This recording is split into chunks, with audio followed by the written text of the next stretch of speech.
40 hooded riders gathered in a ragged circle around a tobacco barn on the outskirts of Greensboro, North Carolina, on the night of October 14, 1871. Their white robes glowed faintly in the lantern light, ghost-like but hardly holy.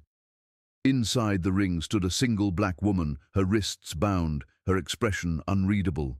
The men expected terror. They expected pleading. What they did not anticipate, what froze several of them more effectively than gunfire, was the slow curve of a smile tugging at the corner of her mouth. She tilted her head slightly, studying them as though she were inspecting tools laid out on a workbench. 3 of the men stiffened under that gaze. They recognized her stance, her height, the slight turn of her left eye. She was the woman they had seen in a field hospital 9 years earlier, the one they had assumed died with the Confederacy. Rumors whispered that she had ended more Southern lives than any skirmish those soldiers ever fought. But rumors were nothing compared to the unnerving calm of the woman standing before them now. What the Klan thought would be a simple night of terror was in fact the final chapter of a story that began hundreds of miles south, one the South had spent years trying desperately to bury. To understand how she arrived at this moment, surrounded by men who believed themselves untouchable, we must rewind nearly a decade to Charleston County, South Carolina, a region whose plantations nurtured a reputation darker than the shadowed rice fields that lined the rivers. Where other enslavers boasted about their wealth or spoke proudly of their architectural marvels, Charleston's elites whispered about a different sort of craftsmanship, their ability to break people. Plantation owners sent their troublemakers to the Tidewater estates along the Ashley River, where brutal methods of rehabilitation were refined into an industry. And among these properties, none held more infamous prestige than the Havford Plantation. Founded in 1789 and notorious long before the Civil War, Havford was whispered about in slave markets as a place where resistance was not just punished, it was erased. When Colonel Augustus Havford purchased the young woman who would later become the Greensboro Ghost, he believed he had acquired another dangerous soul to reshape. She was 19, unusually tall, hardened by a life of violence she rarely spoke about. The bill of sale described her with cold efficiency, history of aggression toward overseers, sold as is. The colonel was confident he could break her as he had broken dozens before. The plantation's training house was where Havford performed his most chilling work. It was a brick building set apart from the main quarters, its windows too small for escape, and its walls too thick for sound to easily pass. New arrivals spent a month inside, and no one, not the field hands, not the household servants, not even the overseers, ever spoke publicly about what transpired there. People entered defiant and left obedient, their spirits drained to the consistency of mud. When the young woman was dragged through its iron-bound doors on March 4, 1862, no one expected her to emerge any differently. But what returned 31 days later was not a broken creature, it was something far more controlled. Her posture was straighter, her gaze lowered not from fear but calculation, and even the seasoned overseers sensed an unsettling composure beneath her silence. She worked with mechanical precision, appearing compliant while revealing nothing of what simmered beneath. To the colonel, she was proof of his methods. To others, she was a question they weren't brave enough to ask. By midsummer, she had been moved into Havford's small medical house, a humble structure used to patch the enslaved back together so they could return to the fields. The white physician who visited twice a week assumed she was simply another pair of hands, but he quickly noted her uncanny familiarity with the human body. She set bones with the ease of someone who had done it 100 times. She recognized infection before most doctors would have bothered to look for it. When questioned about her past, she simply offered no answer at all. As though the memories themselves were locked behind a door she refused to open. Colonel Havford, proud of his own cleverness, provided her with medical manuals, carefully curated texts he believed would enhance her usefulness without lifting her into dangerous literacy. What he overlooked was that he had given a brilliant mind access to the very tools she needed. She devoured medical knowledge with an intensity that made the visiting doctor uneasy. He later wrote that she observed wounds the way a mathematician contemplates equations, a remark that would seem insignificant until much later, when the true cost of her intellect became clear. When the Confederacy began requisitioning plantation sick houses as field hospitals, Havford's was pulled into service with brutal speed. In November 1862, wagons arrived carrying wounded soldiers, men shot through limbs, torn open by artillery fragments, burning with fevers that spread like wildfire. The small facility designed for 8 patients now housed nearly 20. Dr. Bellingham, overwhelmed and underqualified for battlefield trauma, relied heavily on the quiet young woman who never seemed to tire. For 3 days, she moved between cots without rest, her hands steady even when screams echoed through the rafters. She did not speak unless spoken to. She did not flinch at gore. She did not cry when soldiers begged for life. Something about her silence unsettled the doctor, but there was no time to dwell on it. Bodies were piling faster than he could bury them.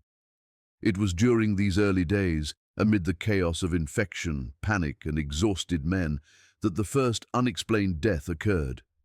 Private Edmund Vickers, whose wound should have been survivable, declined with stunning speed. Fever, confusion, convulsions, then silence. It would be the beginning of a pattern so subtly woven into the horrors of war that no one recognized its true architect. Private Edmund Vickers's death should have blended into the background noise of war. Men died constantly, of infection, shock, fever, despair, but something about the speed of his decline unsettled the 2 soldiers in neighboring cots. They later claimed the young woman tending the sick house had adjusted something in his tincture, a slight flick of her wrist they couldn't describe clearly. Their accounts were vague, muddled by pain and exhaustion, and Dr. Bellingham, desperate to retain authority he barely possessed, dismissed the incident as a routine case of septic decline. He wrote a brief, tidy report, wrapped the body, and moved on. 3 days later, Corporal James Lindsay died in an eerily similar fashion. His symptoms unfolded like a script: rising fever, delirium, organ distress, a final ragged exhale.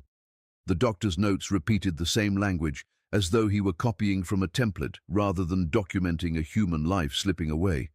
If he had compared the cases side by side, looked past the chaos surrounding him, he might have seen the invisible thread tying them together. But the war had dulled his instincts, and the woman assisting him had no interest in drawing his attention to the pattern she was weaving. By the end of December 1862, 12 of the 17 soldiers originally admitted to Havford's sick house were buried behind the main house, graves marked by simple wooden stakes that leaned drunkenly in the marshy soil. The mortality rate was high, yes, but not high enough to raise alarms in a Confederacy stretched thin across collapsing front lines. Hospitals in Charleston, Savannah, and Wilmington reported even worse numbers. Disease, filth, shortages, and incompetent surgeons had become so routine that no statistic seemed shocking anymore. But buried within the chaos were deliberate choices masked as unfortunate coincidences. The men who survived, 5 out of 17, were all lower-ranked soldiers, farmers or laborers with wounds so minor they required little intervention. The ones who died were officers or educated men, individuals whose presence bolstered the Confederate war effort. Their deaths looked random, but they were anything but. The woman from Beaufort, quiet and compliant on the surface, had begun selecting her targets with chilling precision. She worked in plain sight, her methods blending seamlessly with the horrors of wartime medicine. And because she offered no hints of defiance, no displays of anger, no emotional outbursts, no one questioned her. They trusted her hands. They should not have. February 1863 brought Captain Theodore Wainscott, a man whose injury fell on the lucky side of fatal. A bullet had grazed his leg, missing arteries and bone. It should have been an uncomplicated recovery, but Wainscott, unlike many of his peers, possessed a background that made him observant. He had once worked as a pharmacist's assistant. On his 3rd night at Havford, half dazed from laudanum, he watched the woman prepare his evening dose. Something in her posture, perhaps the way she shielded her movements from view, perhaps the faint hesitation before she reached into her apron pocket, stirred a memory from his pharmacy days. He pretended to swallow the medicine, letting it pool inside his cheek until she turned away. The moment she left the room, he spat the mixture into his bedding. By morning, his fever had broken, as though by miracle. Dr. Bellingham proudly attributed the improvement to his own expertise. But Wainscott's unease grew into certainty. Over the next few days, he observed her with sharpened attention. She lingered at some bedsides, rushed past others, and carried small, unlabeled bottles she never showed the doctor. He knew enough to recognize what he was seeing, even if the idea felt absurd. Someone was killing Confederate soldiers from within their own medical system. Wainscott reported his suspicions to Colonel Havford, expecting outrage, investigation, action, anything. Instead, he received polite dismissal. The colonel found the very notion laughable, an enslaved woman secretly murdering soldiers while under constant supervision. Impossible. She was obedient, efficient, and indispensable. Bellingham trusted her wholeheartedly. The plantation relied on her. Wainscott, he suggested gently, was likely suffering from fever-borne paranoia, a common affliction among the injured. The conversation ended with a pat on the shoulder and a suggestion to rest. When Wainscott was discharged and returned to his regiment, he warned two fellow survivors, Lieutenant Patrick Hornsby and Private Calvin Strickland, to be cautious if they ever encountered her again. They dismissed him much as the colonel had. A woman like her had no power, no means, no opportunity. But 2 weeks later, Hornsby died of sudden cardiac collapse, and Strickland succumbed to paralysis that crept through his limbs like a shadow. Both had been recovering well until they weren't. The causes were written off as unfortunate medical complications, the kinds of tragedies that filled cemeteries across the South. But Wainscott knew better. He recognized a pattern forming, one no one else was willing to see. As the war intensified through spring and summer of 1863, Havford grew into a sprawling network of makeshift hospitals. The original sick house overflowed, forcing the use of a tobacco barn and an overseer's cottage as auxiliary wards. Dr. Bellingham could no longer oversee everything himself, leaving the young woman in charge of triage, treatment, and medication for entire buildings at a time. She moved through those spaces like a shadow, silent and unremarkable, utterly invisible in the eyes of the men she tended. And the deaths continued. Officers fell ill without warning. Healthy men deteriorated overnight. Soldiers whispered that Havford was cursed, but no one entertained the possibility of sabotage.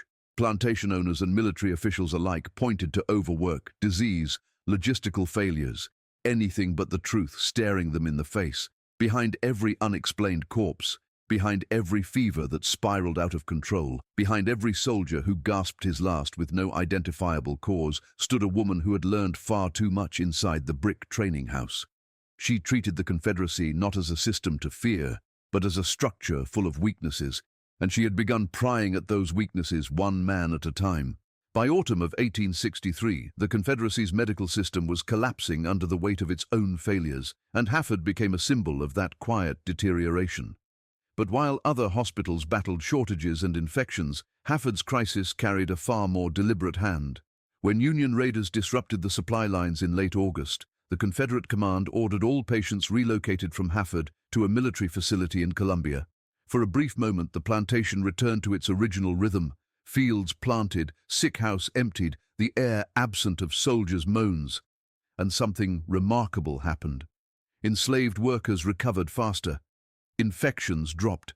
No mysterious deaths struck the plantation. It was as though a venom had been temporarily removed from the property. Meanwhile, at the Columbia facility, the men who had been steadily worsening under her care suddenly improved. Dr. Grayson, one of the attending surgeons there, noted privately that several soldiers seemed relieved to be away from Havford, though none could explain their unease beyond vague discomfort in the presence of a tall black nurse. He found their stories odd, but the chaos of war left him no time to investigate further. When casualties again overwhelmed the system in October and the wounded returned to Havford, the pattern resumed immediately, as though an invisible hand had simply paused and now pressed play. Major Robert Cunningham was the first soldier to die upon the facility's reopening.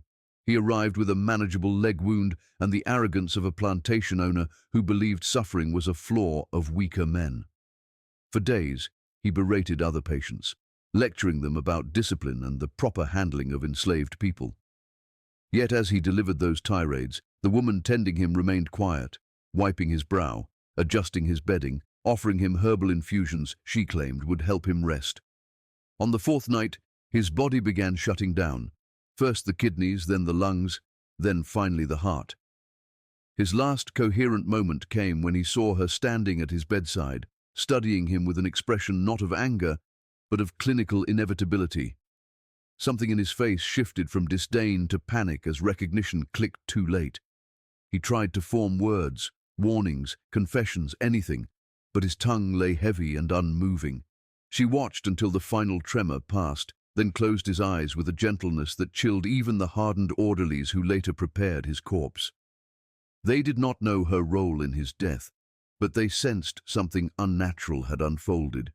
His burial was quick, the cause listed simply as organ failure. By the end of 1863, 94 Confederate soldiers had died at Havford. That number would have triggered alarm anywhere else, but wartime chaos provided perfect camouflage. The Confederate Medical Department, drowning in reports of disease and mass casualties, had stopped investigating outliers. Everyone expected carnage, therefore no one questioned it. But inside the plantation ledger, meticulously maintained by Colonel Havford, lay a pattern waiting to be uncovered. Officers died at vastly higher rates than enlisted men. Soldiers from wealthy families seemed most vulnerable. Men with formal education perished nearly twice as often as the illiterate farmers who fought beside them. These were not random outcomes. These were selections. Yet no one recognized the pattern until a shift in power forced someone to look closely. In early January 1864, Colonel Havford fell gravely ill. His long-ignored liver disease surged, leaving him bedridden and incoherent. With his sudden decline, authority shifted to his wife, Eleanor Havford, a woman who had rarely involved herself in plantation operations but possessed a sharper eye for danger than her husband ever had. When her son, Lieutenant Charles Havford, returned on medical leave with a minor arm wound and began deteriorating in the same mysterious fashion as so many soldiers before him, she finally paid attention. Mrs. Havford watched her son's fever spike, drop, and rise again in a rhythm eerily similar to the unexplained deaths dotting the plantation records. She observed how the woman attending him brought teas, tinctures, and medicines with a confidence that bordered on ownership. On the seventh night, as the lieutenant drifted between lucidity and delirium, he suddenly clutched the woman's wrist and whispered hoarsely, "You're killing me, aren't you?" She didn't deny it. She simply stood there, her silence louder than confession. In the dim lamplight, Mrs. Havford glimpsed something in her expression, a stillness that spoke of terrible certainty. The mistress intervened, pulling her son away from the brink by forbidding the woman from administering further treatments. Within days, Charles improved. Alarmed, Mrs. Havford sequestered herself in her late husband's office and began combing through years of medical records. What she found horrified her. The deaths clustered around the woman's assignments. Survival rates shifted drastically depending on who she treated. The tidy explanations, disease, infection, battlefield trauma, evaporated under scrutiny. She summoned Dr. Bellingham and forced him to confront the discrepancies. The physician's bravado crumbled as he realized he'd been blind, that his trust had armed the very instrument of sabotage, hollowing out Confederate ranks from the inside. Exposing the truth posed its own danger. If the Confederate government discovered that a plantation under Havford's name had become a slaughterhouse for its soldiers, the family would face ruin, investigation, and accusations of treason. Mrs. Havford weighed her choices, not as a grieving mother, but as a strategist forced into an impossible position. She could turn the woman in, but enslaved people were legally considered property. The justice system had no mechanism for charging her with mass murder. Publicizing the atrocity would destroy the plantation's legacy, condemn her husband's reputation, and incite violent retaliation against the entire household. Silence, then, was the only option. On April 2, 1864, she devised a plan. The field hospital would close, records would be quietly altered, soldiers would be transferred, and the woman who had orchestrated the bloodshed would be sold far away, erased from Havford entirely. The sale took place 8 days later. The trader who collected her believed he was transporting a troublesome but manageable worker to Tennessee. He didn't realize he was escorting a woman who had already practiced killing with more precision than most soldiers ever learned. He never reached his destination. His body was found in a ravine, throat opened with surgical efficiency, and the woman vanished into the wilderness, carrying with her the knowledge of Confederate weaknesses and a growing list of unfinished business. After the trader's body was discovered in the ravine, his blood pooled neatly beneath him, his throat opened with the sort of precision no runaway slave was ever credited with. The Confederate authorities briefly considered launching a formal investigation. But April of 1864 was a season of disasters. Sherman's armies were tightening their grip on the South, supply lines were fracturing, and the Confederacy's bureaucratic machinery was crumbling under its own confusion. One dead slave trader, however brutal the killing, simply did not justify diverting manpower from collapsing battlefronts. And so, the woman disappeared into the war-torn landscape, free of chains and free of pursuit. What followed was not recorded in any official document, yet fragments surfaced in letters, diaries, and scattered military reports. Patrols vanished in dense pine forests. Officers were found dead in their tents, faces twisted in confusion rather than pain. Small detachments disappeared entirely, leaving behind cold campfires and perfectly arranged bedrolls. The Confederacy attributed these mysteries to Union scouts, deserters, or bandits. The truth was something far more intimate, a single woman moving through a fractured South, armed with the knowledge she had harvested inside Havford's hospital wards, and the patience of someone who had long ago decided that her revenge would never be rushed. The most concrete sighting of her during this period came from Major Theodore Wainscott, the former pharmacy assistant who had escaped her reach once already. In September 1864, near Atlanta, as Confederate forces retreated from Sherman's advance, a tall black woman arrived at Wainscott's supply depot carrying papers that identified her as a free nurse named Sarah Bridgewell. The documents were forged with unsettling accuracy. She spoke with a calm authority that made officers ignore their doubts. But Wainscott recognized her, not from her face, which she kept neutral, nor from her voice, which now carried an education she had once concealed, but from her posture, that eerie stillness that clung to her like a second skin. When he confronted her privately, he expected denial or panic. Instead, she regarded him the way a surgeon studies a problem, measured, patient, waiting for the right moment to cut. "You know what I am," she said at last, her voice almost gentle. "You know what I've done." It wasn't a threat. It was an acknowledgement. And in that moment, Wainscott understood that he was speaking not to a fugitive, not to a nurse, but to a weapon forged from brutality and sharpened by war. Wainscott ordered her detained, a decision made from duty rather than confidence. The makeshift detention center, a warehouse converted into a holding pen, had flimsy locks and guards more frightened of Sherman's advance than any prisoner. By dawn, she was gone. The guard assigned to watch her was missing as well. 2 days later, his charred body was discovered inside the ruins of a burned building, throat marked by bruises that told the real story before the flames obscured the rest. Wainscott filed the escape report but omitted the details of Havford, the poisonings, the deaths. He justified the omission by telling himself that the Confederacy's morale was too fragile to withstand the truth, that exposing her would only ignite panic in the already crumbling medical system. But his private journal confessed the deeper truth. He let her disappear because he feared her more than he feared defeat. He suspected, correctly, that even if he exposed her, she would simply vanish, adapt, and continue killing. And somewhere deep within him, in the part of his conscience he never admitted existed, he wondered whether the Confederacy deserved what she was doing to it. Throughout late 1864 and early 1865, strange reports continued to ripple through the Confederacy's failing communication networks. A hospital in Augusta lost 6 patients in 3 days, all exhibiting different symptoms no physician could explain. A camp near Wilmington reported that its water supply had been poisoned, yet laboratory tests revealed nothing. Soldiers whispered of a woman healer who appeared suddenly, worked with uncanny skill, and then disappeared before anyone could verify her identity. Most attributed the stories to wartime hysteria, the kind of rumors desperate men cling to when everything around them is collapsing. But in the fragments of surviving records, historians later identified unmistakable fingerprints, selective deaths targeting officers, bureaucrats, and wealthy volunteers, never poor conscripts unless they stood too close to the intended targets. Each death seemed unique, yet the underlying structure was identical. She had transformed the Confederate military into her personal battleground, and unlike the soldiers who fired bullets, she fought with methods no army was trained to defend against.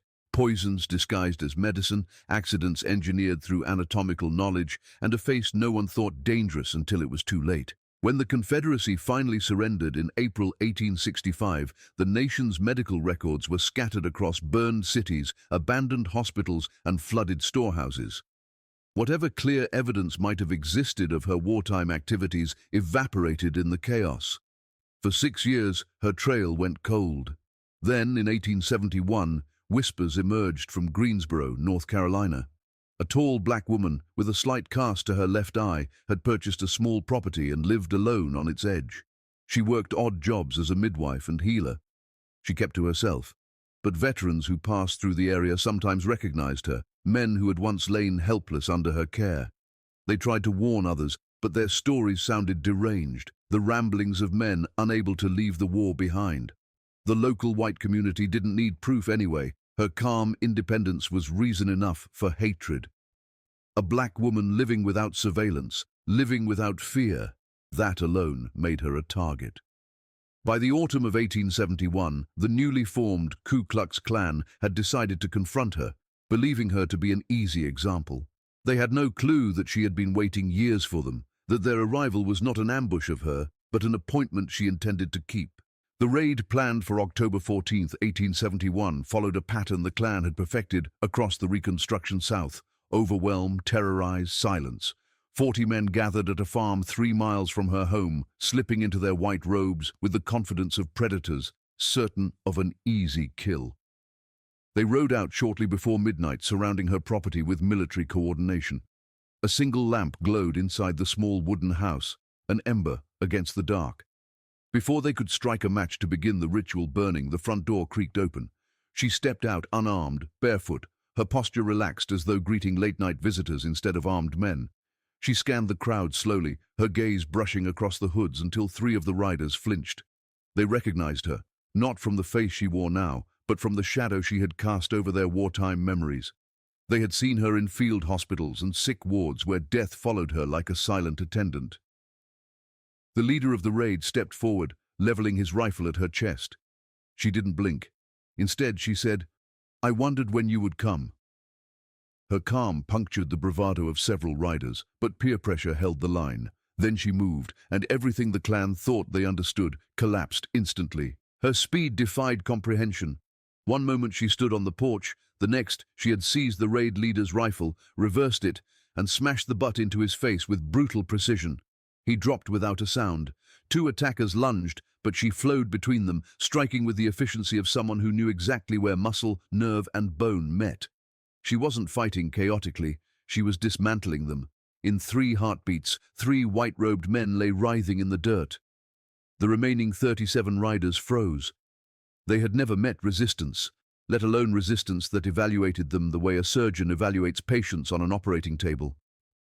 She retreated into the house, bolting the door behind her, and within seconds rifle shots erupted from inside. Bullets cracked through the night, each one emerging from a different window.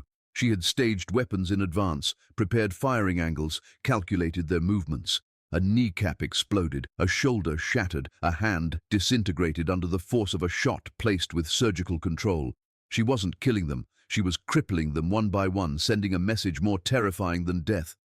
The barn behind the house caught fire in the chaos, casting orange light across the battlefield the Klan had expected to dominate. Now they were trapped in a nightmare crafted by someone who had outlived the Confederacy and was ready to bury its remnants herself. By 3 a.m., the standoff had devolved into whispered arguments and fraying nerves. 11 riders lay on the ground unable to stand, moaning or unconscious. 1 had bled out entirely. The rest hid behind trees, fence posts, or overturned wagons, paralyzed not by injury but by the realization that the enemy they faced understood combat far better than they did. Lieutenant Marcus Peyton, once treated by her during the war, finally stepped forward. He raised his hands and announced, his voice cracking, that they were leaving. From inside the house, her voice drifted out like a cold draft. "And how do I know you'll keep your word?" Peyton swallowed and replied, "Because you could have killed us all by now. You didn't." Silence followed. Then the door opened. She appeared with a rifle at her side, not raised. Her eyes moved over the remaining riders, lingering on the 3 who recognized her from wartime. Then she spoke. her words quiet but heavy enough to anchor themselves in the bones of every man present. I counted Confederate soldiers, everyone. She listed her tally, 187 across field hospitals and scattered encounters. Tonight would have made it 210, but I don't need to finish that number. One rider protested, insisting she'd miscounted.